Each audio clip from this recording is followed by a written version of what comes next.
fan collectors, it's Hayden here with another ceiling fan video.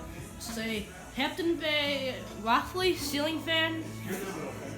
It's brand new. We got installed roughly a month ago, and is running in reverse, and I don't understand why, because I don't feel any air, and that's no good. And this fan runs constantly on reverse, even though it's in the wrong direction. I don't know why, but it blows a lot of. If it was on downdraft, it would blow a lot of air, but I can't reach it, so I'm only gonna leave it the way it is. And we have a couple switches. This does those lights, and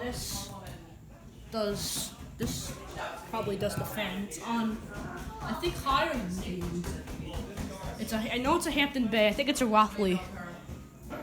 And it runs well. And I'll see you later, fan collectors. Bye.